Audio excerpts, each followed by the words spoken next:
Elder Seedseer, I thank you for granting me this audience. I am Fortuno Leveilleur, here in my capacity as representative of the Forum. It is I who should thank you, Master Fortuno, for journeying so far and so swiftly. Would that our first meeting could have been under happier circumstances.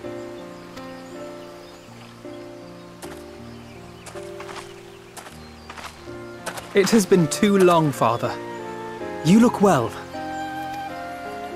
As do you both. Ameliance will be glad to hear that you are taking care of yourselves. How is Mother?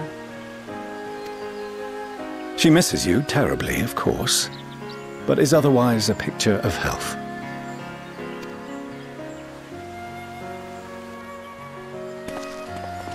Circumstances apart, I'm grateful that our meeting has afforded me the chance to be reunited with my children at long last. And I believe I also owe you thanks for the hospitality you showed my father, Louisois, during his sojourn in Eorzea.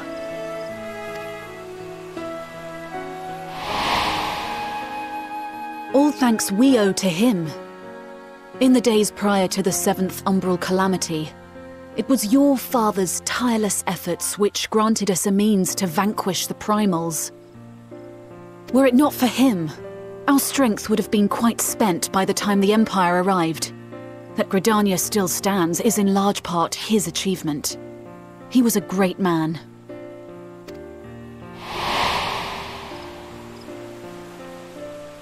He would doubtless have been moved to hear you say so. I must confess, however, that I opposed his decision to intervene. And my position remains unchanged.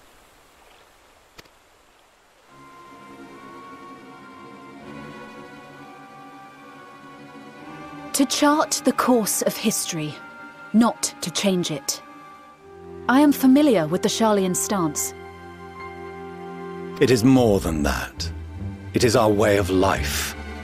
Who we are. But I came here not to deliver a lecture, but the Forum's answer to your request. Sharlayan will under no circumstances intervene in the conflict between Eorzea and the Garlean Empire.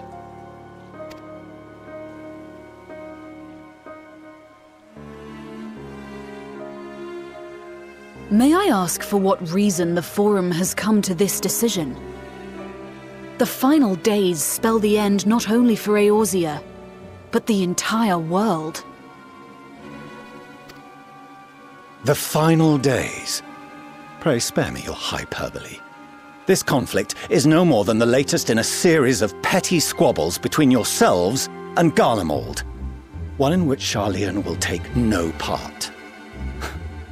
If the final days were truly upon us, we would know. Father, you must ask the Forum to reconsider. You may feel safe on your little island across the waves, but if you imagine the Telophoroi will leave you be, you are mistaken. They mean to kill us all, themselves included. Alphino is right. We have seen what the enemy is capable of, the lengths to which they'll go. This is no time to turn a blind eye.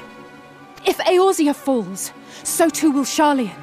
So if you truly love our homeland, you will join us. Now, before it's too late.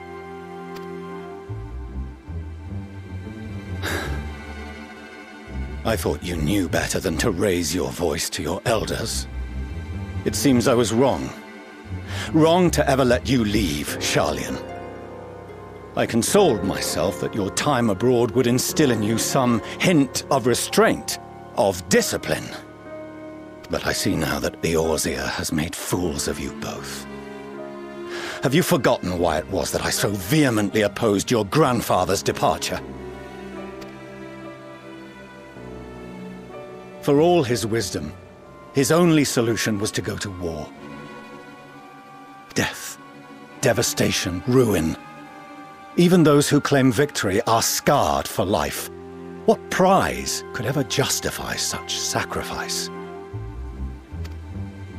It is the duty of the learned to avert such tragedy.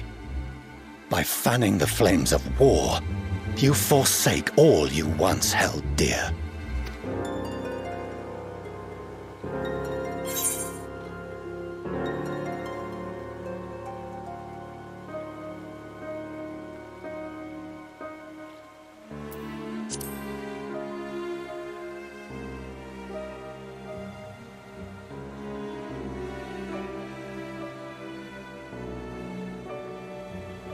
I see your friend shares your misguided ideals. But unlike him, you should know better.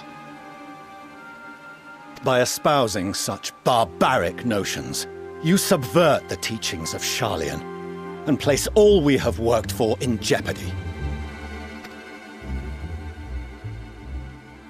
Alphino, Alisaie, as of this moment, you shall no longer bear the name of Leveilleur. What? Father! How you choose to live your lives is no longer my concern. If you wish to walk the path of ruin, I will not stand in your way. Master Fourcheneau, while Sharlayan may have no intention of intervening in this conflict, we can still part as friends. Will you not stay and speak with us, that we might learn of Sharlayan's hopes for the morrow? I have said what I came here to say. Any further discussion would be meaningless.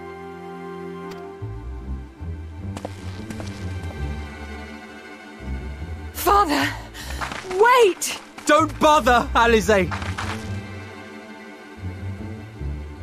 How can you stand there and watch him walk away? How can you let this happen?